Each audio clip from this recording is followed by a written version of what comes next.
Hey Stepping Stones, it's Jessica with Stash Studio, and I'm coming to you in the studio. I know we just had a lesson on making pumpkins out of clay, all right? So you probably just made something that looks something like this, except for it's dark gray, all right? So I wanted to show you a little bit of what happens after it comes back to the studio with me, okay?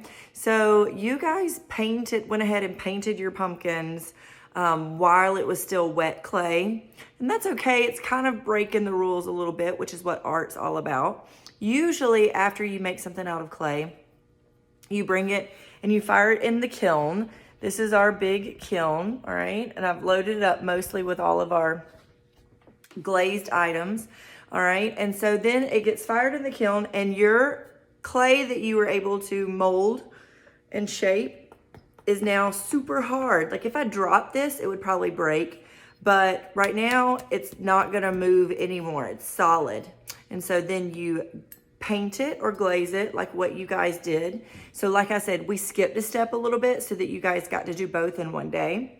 And then once it's glazed, you'll notice that most of these pieces in here, with the exception of a few of these specialty glazes, these pieces have like this light green color all over them, okay? That's not because we had somebody that loved this color. That's because we have a clear dip. Do you see this tub right here? All right, behind me. This is what we call our clear dip, okay? And so if you put it on a piece of pottery that's not painted, like this one's been half done, so you can see this is a Grinch hand, all right? And I've dipped this halfway, and the green part is the green will go away and it will fire clear. So everything that's green here will get shiny and glossy. If I were to fire this as it is without dipping this other half, this would stay rough and not shiny, okay? So I'm gonna dip the other half before I fire this plate here. And glaze becomes like glue sort of when it's hot. So the kiln is basically a really hot oven. So I don't know if you guys can see kind of the rows that run around the kiln right here. All right, those get really, really hot and glow like your stove or oven at home. Where your stove or oven at home gets to be about, I would say about 500 degrees is about the top temperature that you cook with at home in your oven. This kiln gets to be 2,000 degrees, and that's considered low fire, okay? So it can go higher. Some kilns go higher. So when glaze gets hot and melts, it will fuse anything. So we have to use these little items called stilts, all right? This is a stilt, and it has these little metal prongs, and it holds the pottery piece up off the shelf, okay? So when I load the kiln, I have to make sure that each and every piece has one of these that fit it and that it stands up straight when I put it into the kiln, all right? And so everything right now has one of those stilts, all right? And then I put a little thing in the kiln. Let me get you out of your thing here. I put a little something called a cone in the kiln. This tells the kiln what temperature to get up to before it turns itself off, okay? So I'm gonna close the kiln.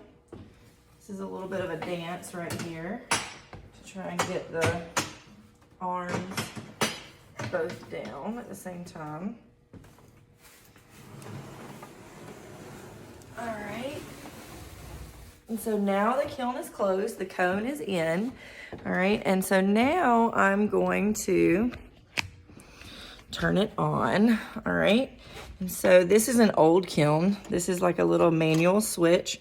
I have to make sure the kiln timer is set up.